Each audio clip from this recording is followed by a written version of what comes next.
बिस्मिल्लाहिर्रहमानिर्रहीम, अस्सलाम वालेकुम। लाखों करोड़ों दुरूद सलाम नबी रहमत सल्लल्लाहु अलैहि वसल्लम पर और आपकी आल पर। जुमातुल मुबारक के मुबारक दिन का बाकायदा आगाज़ होने जा रहा है 14 अगस्त का, और मैं आपका मिसबान गुलाम मुस्तफ़ा आपकी खिदमत में हाज़िर हूँ। उम्मीद है आप लोग जहाँ भी होंगे बखैर व आफ़ियत होंगे।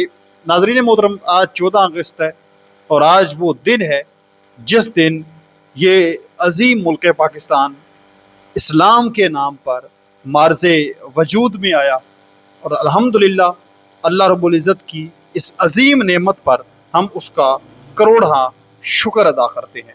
हम इस मुल्क अजीम के साथ बिल्कुल कभी भी किसी मौके पर किसी मोड़ पर रत्ती बराबर भी गद्दारी नहीं कर सकते, बेवफाई नहीं कर सकते और नफ़रत के बारे में सोच भी नहीं सकते।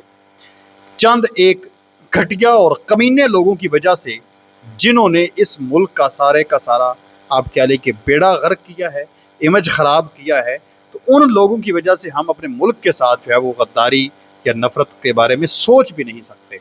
मैं आज भी अपने एक दोस्त के साथ ये मिसाल दे रहा था उनको कि अगर हमारा घर है ये, और अगर हमारा छोटा जो घर होता है मिसाल जिसके अंदर हम रहते हैं, अगर उस घर के अंदर 2-3 सांप घुस आते हैं, जहरीले सांप होते हैं, तो क्या हम उन सांपों की वजह से अपने मुल्क को छोड़कर कहीं और भाग जाएं? हमें चाहिए कि हम उन सांपों का सर जो है वो कुचल डालें, और वो अकेला बंदा नहीं कुचल सकता जब तक मुत्तहिद होकर जो है वो सारे उनके खिलाफ निकलेंगे नहीं, लड़ेंगे नहीं। तो इंशाअल्लाह एक ना एक दिन जो है वो मोमन को अच्छा गुमान रखना चाहिए। एक ना एक दिन जो है वो ज़रूर इंशाअल्लाह एक ऐसी सुबह भी तुलू होगी जब हकीकी मानों में इस मुल्क पाकिस्तान के अंदर दीन इस्लाम का जो नफाज है वो होगा। ऐवानों के अंदर भी इस्लाम का नफाज होगा मुकम्मल तौर पर, अमली तौर पर। हम ये इरादा और ख्वाहिश भी रखते हैं और ये हम गुमान भी रखते हैं कि हमने ना देखा तो हमारी आने वाली नस्लें इंशाल्लाह एक ना एक दिन ज़रूर देखेंगी। कभी ना कभी तो जुल्म के बाज़ार का ख़ात्मा होगा और हक़ जो है वो रोज़े रोशन की तरह अयां हो जाएगा। उम्मीद है वीडियो आप लोग पूरी देखेंगे। कमेंट सेक्शन में अपनी कीमती राय का इज़हार भी ज़रूर करें। पाकिस्तान जिंदाबाद का नारा ज़रूर लिखें। हम आम तरीन चीज़ों पर बात करने जा रहे हैं इस वक्त। नाज़रीन मोहतरम, मामला ये है कि अमेरिकन मीडिया न्यूयॉर्क टाइम्स की जानब से एक बड़ी खबर जारी हुई है। ईरान दावा करता तो शायद उसके अंदर कुछ लोग कहते कि फिर हम नहीं मान सकते, लेकिन अब अमेरिका खुद तस्लीम कर रहा है कि ईरान ने एक हमला किया है और उस ईरान के एक हमले के अंदर 100 से ज़ायद अमेरिकी फ़ौजी ज़ख्मी और हलाक हुए हैं। ये बहुत बड़ी खबर है, ये छोटी खबर नहीं है। मैं गुज़श्ता वीडियोज़ के अंदर काफ़ी दिनों से आप लोगों के साथ ये चीज़ें शेयर कर रहा हूँ कि अमेरिका ने आखिर ईरान के ऊपर हमले क्यों रोके हुए हैं, और वो हमले जो उसने रोके हुए हैं उनमें से एक सबसे बड़ी वजह ये भी है। इसके साथ साथ मैं आप लोगों को बताता चलूँ एक और अहम तरीन जो मामला है कि जो इराक है, वहाँ से जो गैर मुल्की अफवाज है, यानी अमेरिका की जो फ़ौजें हैं, उनकी मुकम्मल तौर पर ख़ात्मा होने जा रहा है। जो इराक के वज़ीर आज़म है उन्होंने बाकायदा इस चीज़ का ऐलान कर दिया है। इस पर हम बाद में बात करते हैं। अब न्यूयॉर्क टाइम्स की जानब से एक बड़ी अहम तरीन खबर इस वक्त जारी हो चुकी है। खबर क्या है, पहले वो सुन लें। खबर ये है कि गुज़श्ता माह जुलाई 2026 में उर्दन में जब अमेरिका और ईरान के दरमियान एक घुमसान की लड़ाई जारी सारी थी, तो अमेरिकी अड्डों पर होने वाले ईरानी हमलों के बारे में, जिनमें 17 जुलाई 2026 को एक मिसाइल अमेरिकी दिफाई निज़ाम को चकमा देकर उसकी जो रिहायशी यूनिट्स है उसको टकरा गया, जहाँ पर अमेरिका के फोर्सेस के लोग बड़ी तादाद में मौजूद थे। इस हमले में 3 अमेरिकी फ़ौजी हलाक हुए और 100 से ज़ायद अमेरिकी फ़ौजी ज़ख्मी हुए। पोस्ट में यह दावा किया गया है कि ये एक तबाहकुन किस्म का ईरान की जानब से अटैक किया गया था। न्यूयॉर्क टाइम्स की इस रिपोर्ट का बुनियादी मरकज़ ये है कि किस तरह ईरान ने अपनी जंगी हिकमत अमली को तब्दील किया है। अपनी जंगी हिकमत अमली को इस तरह से तब्दील किया है, रिपोर्ट के मुताबिक ईरान ने रूस यूक्रेन जंग से ये तरीका सीखा कि बैक वक्त कई ड्रोन और मिसाइल अगर दागे जाएं तो अमेरिकी पेट्रियाट डिफेंस सिस्टम को मसरूफ़ और उनके महंगे इंटरसेप्टर्स मिसाइलों के स्टॉक को ख़त्म किया जा सकता है। रिपोर्ट में बताया गया कि मुसलसल हमलों का जवाब देने की वजह से पेंटागन के पास पेट्रियाट इंटरसेप्टर्स का स्टॉक तेज़ी से कम हो गया है, जिसने अमेरिकी हुकाम को तशवीश में मुब्तला कर दिया है। ये वो सबसे बड़ी वजह है कि मिसाइल इनके ख़त्म हो रहे हैं और बिल्कुल ख़त्म होने के करीब पहुंच चुके हैं, जिस वजह से इन्होंने हमले रोके हैं। मैं हमेशा कहता हूं कि जंग तो है लगी हुई है, हमले हो रहे हैं। उस वक्त मैंने आप लोगों को बताया था कि अभी चीज़ें सामने नहीं आएंगी, ये चीज़ें सामने आएंगी महीना 2 महीनों के बाद कि ईरान ने कैसे ठुकाई जो है वो ईरान की अमेरिका की है। उस वक्त ईरान ने दावा किया, लेकिन अमेरिका और उसके हवारियों ने कहा कि बिल्कुल ऐसी तो कोई बात ही नहीं है।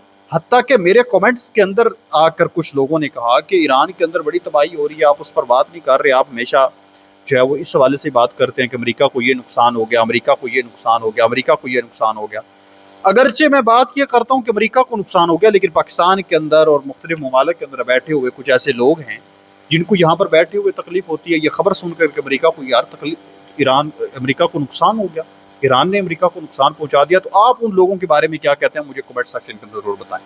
अब इस स्पोर्ट्स ने एक चीज़ वाजे करके रख दी है, और वो ये है कि ईरान की फतह और अमेरिका की रुसवाई, अमेरिका की तबाही। ट्रंप ने कई मरतबा ये स्टेटमेंट जारी की कि ईरान के पास जो उसका डिफेंस सिस्टम हमने तबाह कर दिया, मिसाइल, हर चीज़ हमने तबाह कर दी है।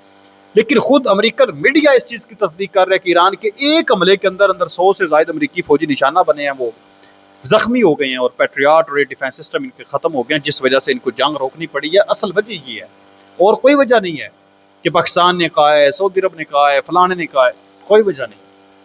अमेरिका ने भी कभी ट्रंप ने भी किसी की मानी है? आप एक लम्हे के लिए ज़रा सोचें, उसको भला क्या लगे सऊदी अरब कह रहा है, या मतलब ये खबर सामने आई थी ना, सऊदी अरब ने कहा है कि आप हमला ना करें। वो सऊदी अरब का उसने बहाना बनाया था कि मेरे कुछ वो कख रह जाए, मेरी इज्जत रह जाए। ठीक है, मैं उसके कहने पे रोक रहा हूँ। अगर ऐसा कहूँगा कि मेरे पास असलिया कम हो रहा है, हमारे अमेरिकी फौजी मारे जा रहे हैं, तो फिर ऐसे मेरी जो है वो बदनामी होगी पूरी दुनिया में। ये सबसे बड़ी वजह है। दूसरी अहम तरीन जो खबर है वो ये है कि इराक के वज़ीर आज़म अली अल ज़ैदी ने तस्दीक की है कि 1 अक्टूबर तक तमाम गैर मुल्की फ़ौज मुल्क से बाहर चली जाएगी, यानी अमेरिका की जितनी फोर्सेस हैं वो ख़त्म हो जाएंगी, वो जो है वो इराक को खाली करेंगी। हर किस्म का असलिया मुकम्मल तौर पर रियासती कंट्रोल में होगा। उन्होंने सेटकॉम के कमांडर को बताया है कि इस टाइम लाइन को हतमी शक्ल दे दी गई है। इराक का कहना है कि इस दिन के बाद से वो अपनी सिक्योरिटी का खुद मुकम्मल जिम्मेदार होगा।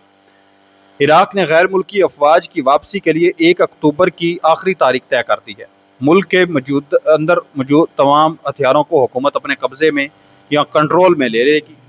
तो ये एक अहम तरीन डेवलपमेंट है खित्ते के अंदर कि जितनी भी अमेरिकी फोर्सेस हैं वो इराक से कम अज़ कम उनका इनखला होने जा रहा है, वो निकलने जा रहे हैं।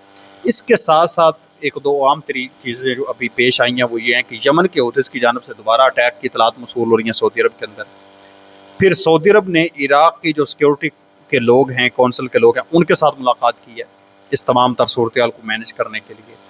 फिर इसके साथ साथ मैं आप लोगों को बताऊं तो ईरान ने शाम के सदारती महल को टारगेट करने की धमकी दे दी है कि हम शाम के अंदर जो बशार अल असद साहब हैं और बशार अल असद के जो हैं वो दूसरे क्या नाम है, उनका नाम मुझे ज़हन में नहीं आ रहा, उनका नाम आप लोगों को बताता चलूँ। तो उन्होंने कहा है कि हम शाम का जो सदारती महल है उसको उड़ा के रख देंगे। दमिश्क में शाम के सदर को निशाना बनाने की धमकी ईरान ने दी है। ईरान ने इलाकाई दारुल-हुकूमत को मतला किया है कि लबनान में शाम की कोई भी फौजी कार्रवाई एक मुकम्मल इलाकाई तनाज़े को जन्म देगी। उसने इंतबाह किया है कि इसके जवाबी मिसाइल हमले में सदारती महल समेत 100 से ज़ायद स्ट्रेटजिक मकामात को निशाना बनाया जाएगा। ये शाम के सदर के लिए उन्होंने इस वक्त खबर जारी कर दी है। आप इस तमाम तर सूरत पर क्या कहते हैं, मुझे कमेंट सेक्शन के अंदर ज़रूर बताएं। खित्ते के अंदर बड़े लेवल पर इस वक्त बदलाव देखने को मिल रहा है। नेक्स्ट वीडियो तक अल्लाह निगहबान, पाकिस्तान हमेशा जिंदाबाद। वस्सलाम।